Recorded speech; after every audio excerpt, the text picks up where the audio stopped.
Soral vite, épisode 4.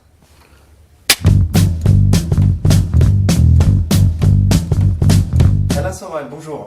Bonjour. Alors vous suivez les présidentielles chaque semaine. Où en est-on de l'affaire Fillon ? Alors l'affaire Fillon, là on marche un peu à l'intuition. J'ai l'impression que si Fillon tient le coup, puisqu'en fait c'est presque pour lui une question de tenir psychologiquement et physiquement, ça devrait se retourner en sa faveur. Parce qu'en fait, il y a deux choses. Un, les Français sont compassionnels et quand on s'acharne trop sur quelqu'un, les Français finissent par prendre fait et cause pour lui. Et deuxièmement, il ne faut pas oublier que ce qu'on reproche à Fillon, on peut le reprocher pratiquement à tout le personnel politique français. Hein. Donc c'est quand même, il faut quand même préciser une chose, c'est que l'affaire Fillon, qui est également l'affaire Macron, c'est-à-dire la tentative de faire renoncer Fillon à la présidentielle, alors qu'il est pratiquement, s'il y va, il était celui qui allait être élu, et être élu... alors qu'on avait prévu au départ d'organiser tout ce cirque présidentiel plutôt pour Juppé, toute cette affaire de déstabilisation de Fillon, c'est aussi l'affaire Macron. Hein.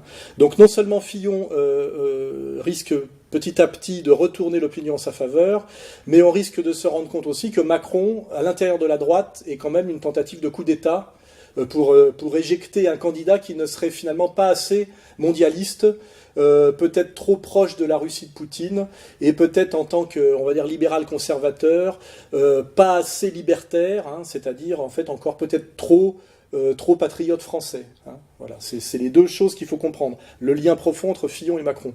Et par ailleurs, on a eu Macron qui a eu des déclarations très étonnantes sur la colonisation. Alors Macron, il faut bien rappeler que Macron n'est qu'un guignol qui est le commercial de cette tentative de coup d'État à l'intérieur de la droite française. Macron est une baudruche totalement abrutie, et je pense que non seulement Fillon, s'il tient, va inverser la tendance par rapport aux Français, et je pense que Macron, ça va être l'inverse. Il va totalement s'effondrer, car en fait, il est nul. Et sa sortie, là, d'aller en Algérie, fleurir la tombe en plus de comment il s'appelle, de Roger Hanin, hein, c'est-à-dire juif algérien, est déjà assez symptomatique. Et puis à un moment donné, il sort une énorme connerie sur que la colonisation algérienne est un crime contre l'humanité. Là, je lui rappellerai quand même que d'après les lois, notamment depuis Nuremberg, le crime contre l'humanité est réservé exclusivement au crime contre la communauté de Lumière. Hein. Donc déjà, il va se prendre dans la gueule le tout-puissant lobby juif qui va lui faire remarquer que non, hein, il ne faut pas mélanger les torchons et les serviettes. Il n'y a pas de crime contre l'humanité contre des berbères, c'est pas possible. Hein. Et deuxièmement, si on parle de crime contre l'humanité ou moins de crime et qu'on remet le projecteur sur la colonisation algérienne, il va falloir rappeler l'affaire Bakri, le décret Crémieux, c'est-à-dire la manière dont justement la communauté de Lumière est très impliquée dans la colonisation de l'Algérie. Hein. C'est-à-dire que bien que Macron, qui ne fait que du slogan et du racolage, c'est vraiment un commercial de bas niveau, est un abruti qui n'a absolument pas le niveau pour incarner à aucun moment la fonction de chef d'État. Hein. Donc tout ça est intéressant, parce qu'à mon avis, c'est pas la dernière boulette qu'il fait, et je pense qu'il faudra pas 2 mois pour voir s'inverser totalement le rapport Fillon-Macron. Hein. Et qu'est-ce que tout ça nous dit sur la ligne de Marine ? Alors, on voit bien que la question est toujours la même, c'est que l'empire mondialiste qui a perdu l'Amérique via Trump et qui a dans sa face la résistance et le leader de la résistance mondiale qui est Poutine, a très très peur de perdre la France. Hein. Et la ligne de l'empire, c'est le libéralisme libertaire. Hein. On a bien compris d'ailleurs que pour que le libéralisme aille jusqu'au bout, c'est-à-dire le triomphe du capital qui doit détruire tout ce qui résiste à la toute-puissance du capital, le libéralisme ne peut être que libertaire. Hein. Donc un libéral conservateur est quelqu'un qui est dans une relative contradiction, et on sait très bien à un moment donné qu'il faudra qu'il choisisse entre conservateur et libéral. Et le système mondialiste le sait, qu'un libéral conservateur est un traître en puissance ou quelqu'un qui n'obéira pas jusqu'au bout. C'est quand même ça le fond de l'affaire. Et là, ça nous amène à Marine. Marine, elle, on a Fillon qui est sur une ligne libérale conservatrice, qui est une contradiction relative. On a, disons, Mélenchon qui est sur une ligne antilibérale et libertaire, hein, avec Hamon. Et Marine, en fait, qui devrait être exactement à l'épicentre de ces deux opposés, qui en fait se retrouve légèrement décalée sur la gauche, puisqu'elle est à la fois anti-libérale, mais également libertaire. Et en fait, je crois que c'est la remarque qu'essayait de lui faire Buisson l'autre jour à la télé, c'est pour qu'elle soit réellement bien positionnée pour la présidentielle, il faudrait qu'elle soit à la fois anti-libérale et anti-libertaire, c'est-à-dire ni Fillon, ni Mélenchon. Hein, ce qui correspond à la ligne droite des valeurs, gauche du travail. Hein, parce que à ce moment-là, elle serait, je dirais, au cœur même du logiciel français. Je rappelle que le logiciel français, pour citer Emmanuel Todd, c'est la famille égalitaire, ce qui est très important, ça n'a rien à voir avec le monde anglo-saxon ou le monde germanique. C'est aussi le catholicisme, hein, qu'il soit zombie ou pas. La France a toujours résisté très violemment au protestantisme. C'est un pays latin catholique. Et ça a à voir avec l'usure, avec l'enrichissement, avec la vision de l'argent. Hein. Ça a à voir aussi quelque part avec le bonapartisme, qui est une espèce de nostalgie de la monarchie qui ressurgit régulièrement.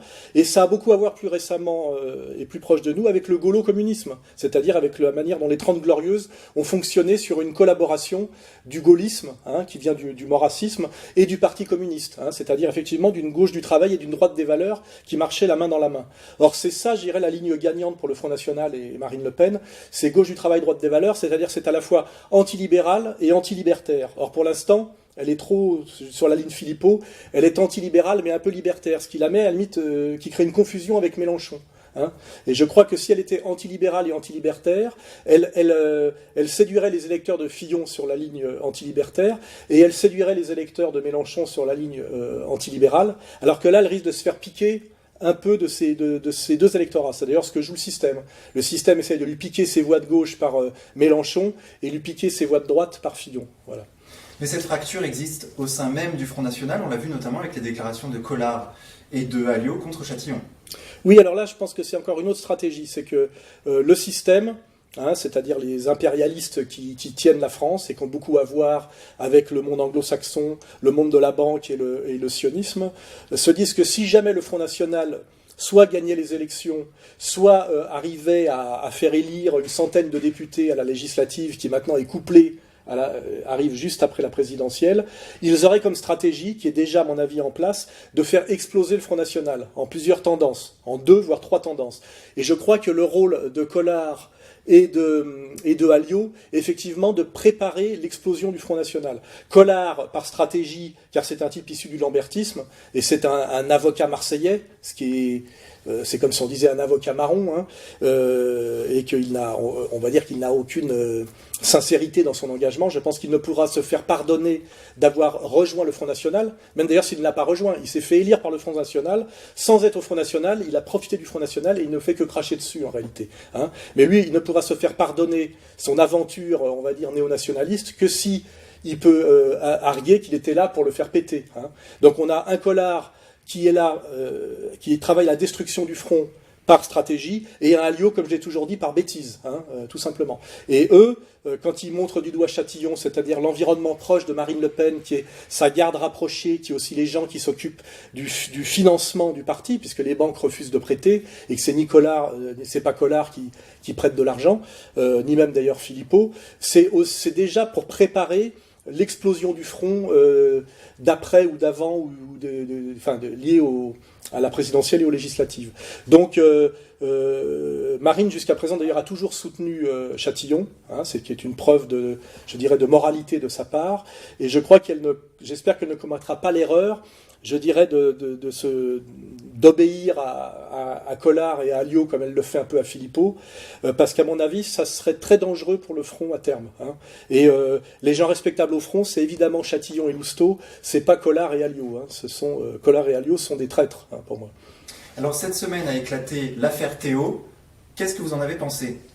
Alors l'affaire Théo, indépendamment de ce fait divers sur une interpellation d'un jeune issu de la diversité, encapuché, qui intervient lors d'une interpellation, effectivement, et là il y a une histoire de matraque avec un symbole très fort qui est le symbole de la sodomie. On ne va pas revenir là-dessus parce que c'est très affectif, très émotionnel tout ça. On va rappeler que là on est au bout du bout de la gestion catastrophique et irresponsable du Parti socialiste, qui ayant abandonné la question sociale depuis 1983, s'est rabattu sur deux pseudo-concepts politiques, c'est l'antifascisme sans fascisme et l'antiracisme sans race. Et avec une dimension supplémentaire, c'est que comme depuis que le Parti socialiste a participé, parce qu'il est totalement sioniste, à la diabolisation de l'islam pour des raisons de lutte contre la cause palestinienne et des raisons de validation du choc de civilisation, ils ont un peu perdu les maghrébins musulmans de banlieue, qui de plus en plus d'ailleurs seraient, quand ils ne sont pas sur ma ligne, sur ce qu'on peut appeler un communautarisme de séparation, un peu comme les Chinois. Donc le PS a du mal à les manipuler. Alors le PS s'est rabattu sur, on va dire maintenant, la délinquance ethnique pure, c'est-à-dire les Noirs perdus de banlieue, familles monoparentales, délinquance, trafic, violence, etc. Exactement d'ailleurs, on voit même manipulation que pratique Soros aux États-Unis contre Trump, quand Trump essaye de refaire du social et de se soucier de la réindustrialisation des États-Unis et de l'emploi américain, y compris d'ailleurs pour le prolétariat noir. On voit bien le bout du bout de l'abjection de ce qu'a représenté au Parti socialiste, ce que j'appelle le Parti socialiste, les manipulations de Julien Drey et de toute sa clique, qui sont d'ailleurs très très liés à Mélenchon. Il faudra le faire remarquer bientôt. Derrière Mélenchon, quand on regarde sa structure, il n'y a pas un ouvrier. Ça sera pour une autre fois. Donc là, ce qu'on doit montrer du doigt, c'est l'irresponsabilité totale, notamment d'un François Hollande, qui en allant au chevet de ce pauvre Théo, valide en fait les émeutes ethniques, la violence et les déprédations. Et on se demande même si on peut imaginer qu'il y a une petite stratégie électoraliste un peu désespérée d'essayer d'amener au vote amont, on va dire les Noirs de banlieue sur une ligne, je dirais, désœuvré, c'est-à-dire que ça va bien avec le revenu universel et le chichon. Revenu universel, chichon et délinquance de banlieue, ça marche bien ensemble. Il y a ça, et puis il y a aussi toujours cette idée de la fracture ethnique et du communautarisme racial pour, lutter contre le Front National, et surtout empêcher, on va dire, les Noirs de France issus du prolétariat, du sous-prolétariat, d'intégrer la cause nationale, le combat national et la réconciliation nationale. Parce que en réalité, c'est eux qui vont payer les pots cassés, à tous les niveaux, parce qu'on voit bien que ces casseurs, finalement, ne cassent que leurs propres écoles, brûlent leurs propres bagnoles et détruisent les lieux de vie de leurs propres parents. On a bien vu des reportages où les commerces qui dévalisent sont des commerces de gens issus de l'immigration comme eux. Je ferai remarquer que les pétitionnaires comme Patrick Bruel qui signe pour Théo, mais qui en même temps signe aussi pour valider plomb durci sur Gaza, c'est pas eux qui vivent à Bagnolet. Ils en ont rien à foutre en réalité. Moi, je réfléchis aussi à toute la population issue de l'immigration qui vit dans le 9-3, qui travaille et qui survit, et qui est victime de toute cette délinquance ethnique, qui en fait est aussi la question de la criminalité liée au trafic de drogue et au trafic en banlieue. On a vraiment une gestion totalement irresponsable et dégueulasse qui utilise des voyous comme Nervi dans une fin de règne quasiment apocalyptique. Il faudra un jour que si les patriotes reprennent le pouvoir, nous jugions face à l'histoire ce qu'a fait le Parti socialiste depuis 1983 avec le montage des SOS Racisme. Je sais personnellement, pour avoir pris tout ça dans la gueule, le lien qu'il y a entre la délinquance ethnique, notamment la délinquance ethnique d'ailleurs noire, le Parti socialiste et les stratégies de déstabilisation et de diabolisation, avec notamment le relais qu'il ne faut pas oublier des petits blancs des associations Antifa. On a le Parti socialiste, les manipulateurs Antifa et les voyous ethniques en bas. Et ça, je l'ai entièrement subi avec l'affaire Binti, avec le Joe Dalton et Street Press. Et puis derrière, effectivement, le Parti socialiste qui manipulait tout ça. Et par ailleurs, quand c'est des Alexandre ou Marin qui se font agresser, on n'en entend pas parler. Oui, il est évident, il faut avoir l'honnêteté de le dire, que si Théo n'avait pas été noir, ça aurait été un simple fait divers. Ce qui est à noter dans cette histoire, c'est pas l'agression elle-même qui est triste, mais je rappelle, si on veut faire une statistique, qu'on compare le nombre de jeunes des cités désœuvrées, la statistique des violences subies par les jeunes des cités désœuvrées et les statistiques des violences subies par les forces de police engagées dans ces zones de non-droit. c'est incomparable. La vraie souffrance des banlieues, c'est la souffrance du petit flic de base qui est, comment dirais-je, qui fait du maintien de l'ordre dans des conditions ultra difficiles, entièrement lâché par sa hiérarchie. Et quand un flic comme celui, sans doute, le flic à la matraque, pète les plombs, parce qu'il est possible qu'il soit critiquable, le mieux qu'il y a à faire pour le politique, hein, c'est de faire fonctionner cette histoire à son niveau, hein, c'est-à-dire enquête interne, justice, et de ne pas faire monter les politiques et les médias à tout prix, sans aucune distance critique, muter le type dans un endroit de France où il n'y a que des blancs et des vaches, hein, en Bretagne, hein, et puis gérer l'affaire sérieusement. Là, l'affaire a été scandaleusement mal gérée par les médiatiques, les politiques, et ça aboutit à ce que ça aboutit, c'est-à-dire la mise à sac pour des millions d'euros, notamment de la gare routière de Bagnolet, qui est empruntée tous les jours, je le fais remarquer, ni par les journalistes comme Léa Salamé, ni par les cadres du Parti Socialiste, ni par Patrick Bruel, mais par les parents du petit Théo. Hein, faut pas oublier, c'est eux les victimes, en dernière instance, hein, quand on saccage les banlieues. Alors bon, à la marge, il y a ceux qui vont en profiter pour se faire rembourser leur bagnole. Parce que ça aussi, on s'amusera, nous, en questionnant des jeunes de cité qui sont proches de R, sur toutes les astuces qu'il y a derrière les émeutes, hein, pour escroquerie à l'assurance, etc., etc. Alors la ligne R dans tout ça, c'est quoi? La ligne R, elle est simple, c'est ni racaille ethnique, ni suprémaciste blanc. Hein, c'est-à-dire ni Théo, ni Conversano. Hein.